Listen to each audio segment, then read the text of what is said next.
Hello, my friends.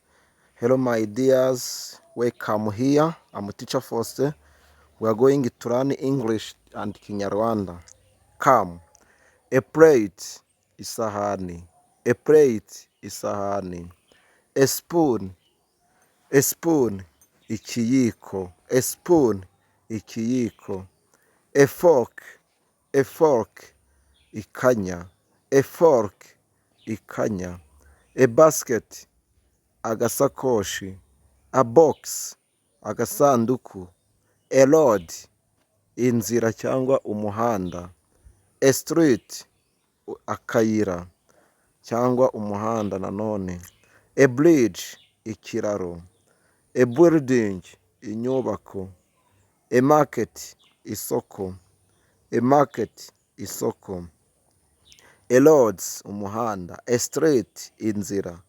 A bridge, ikiraro. A box, agasanduku. A basket, agasakoshi cyangwa agaseke. A farm, umurima. A shop, iduka cyangwa butike.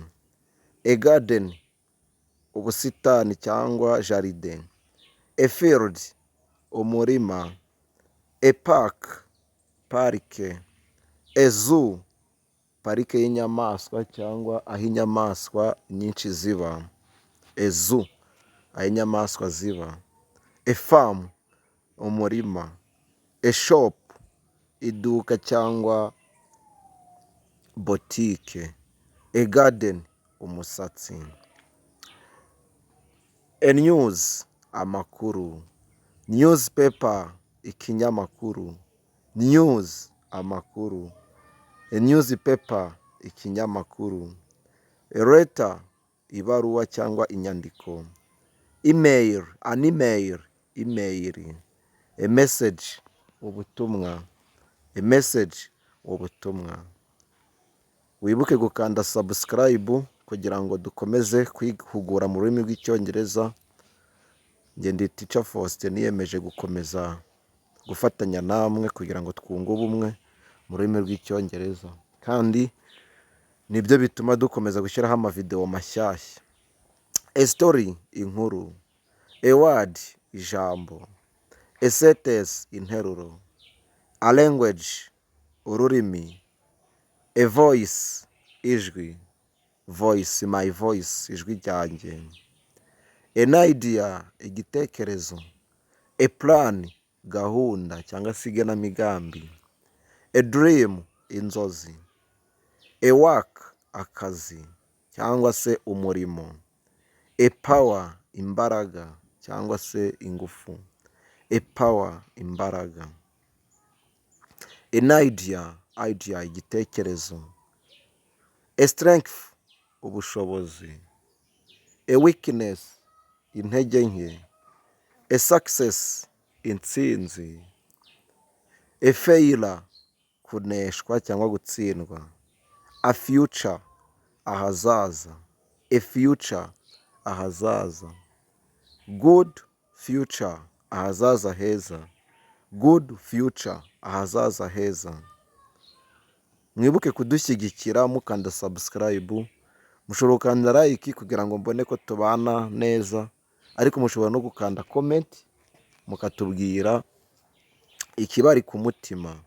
A past, ahahise. A present, uyu munsi wa none. A history, amateka. A life, ubuzima. A death, urupfu. A birth, kuvuka. A birth, ivuka.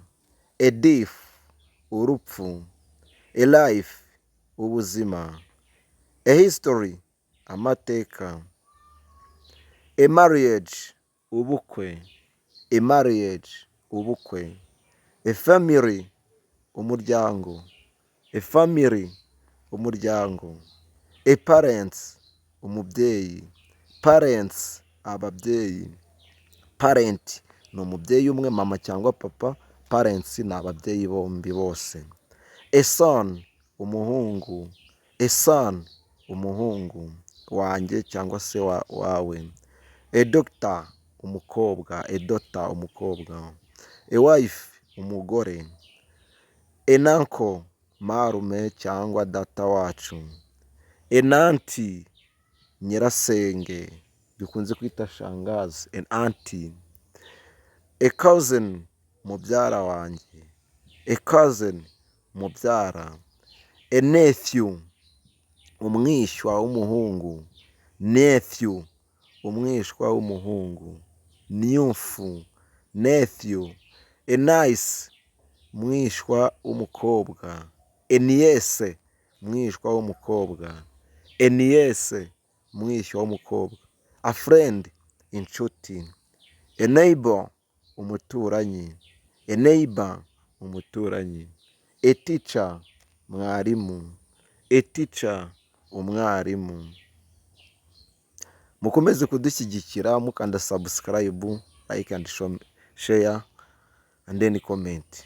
I'm sorry, I beg you to subscribe, like, share and comment for next videos. A school ishuri, a class icyumba cy'ishuri, a lesson isomo, an exam ikizamini, a question ikibazo, an answer igisubizo, an answer igisubizo, a question ikibazo, an exam ikizamini, a lesson isomo, a class icyumba cy'ishuri, a chalk ingwa cyangwa icaki, a board ikibaho, a board ikibaho, a uniform umwambaro w'ishuri, a library isomero, a hospital ivuriro, a hospital ivuriro, a chalk ingwa, a board ikibaho. Murakoze cyane, yari Teacher Faustin, mukore subscribe.